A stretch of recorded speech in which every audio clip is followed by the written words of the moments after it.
I saw something very interesting from Denmark this week, something that's rarely done here, certainly not for public use. In Denmark, they record the national origin of criminal convictions, which in their country produces a pattern like this. Red is for people from countries in the Middle East and North Africa, Muslim ones, and the top rate of violent offenders.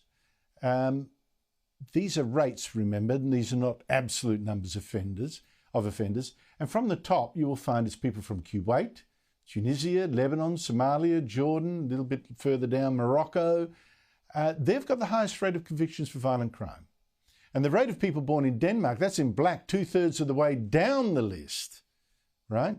Below the Danes are people mainly from other European countries, as well as China, India, and the most lawful of all, the Japanese.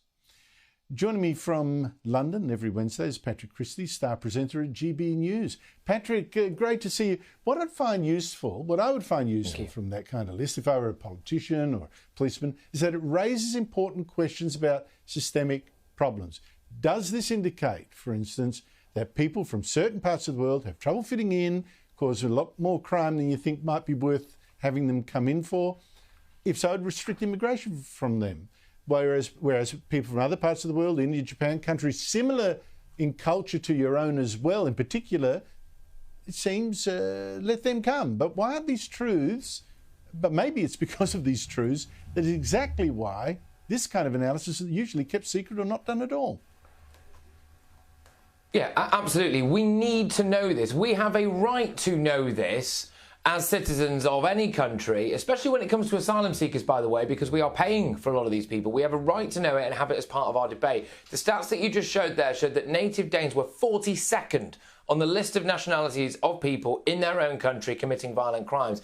Now, we've done some research here about the UK, and we found that the area with the highest proportion of asylum seekers is the northeast of England, 25.4 people per 10,000 head of population. Now, since 2014, rape and sexual assault has gone up 500%, stalking and harassment offences have gone up 6,000%, whilst offences like burglary and shoplifting have remained relatively stagnant. Now, it's important to say that there may well be no correlation here, but we are desperate to try to find out. And we submitted a Freedom of Information request. The Ministry of Justice have told us that they do hold that information, but it would cost too much for them to compile it and send it to us. So what we've decided to do is pay for it ourselves, and we will get it. And they might as well tell us, because we are going to keep asking. The British population, like any population, would have a right to know whether or not certain people coming to that country as part of the immigration and asylum debate are more likely to commit violent or sexual crimes. It's important. Well, mate, we had problems here. Former ASIO boss was saying there's no link that he could see between asylum seekers and terrorism. And we actually had, and I listed them, several terrorism events, several involving people getting stabbed or shot dead, that did involve, indeed, asylum seekers that are illegal immigrants that had come, including illegal immigrants, maybe, that had come here. So, I mean, you've got to know these things to keep the public safe. Meanwhile, a lighter topic, or is it? I don't know. You tell me. You seem to be having a war, or Britons generally, on Easter. You've had already the Iceland stores change hot cross buns to hot tick buns to remove the Christian cross. And now Cadbury shops selling Easter eggs as gesture eggs instead. What's happening here? Yeah, well, it's the latest in a long line of attacks on, I would argue, Christianity.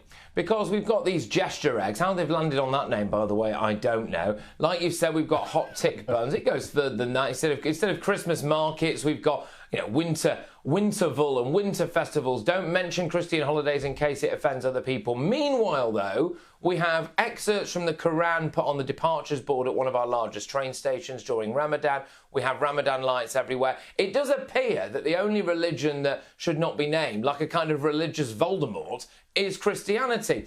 But it is remarkable, really, because I kind of give it about 2 years, Andrew, I think, before the Easter egg is renamed the Happy Ramadan, Pride Month, Black History Month, Disability Awareness Egg, just to tick all of those different boxes. They don't seem to have any issues, really, highlighting any of the other things in society. It is just the elements of Christianity. But people are starting to wake up to this now. People are starting to laugh at it. And I think mockery sometimes is the best antidote to this.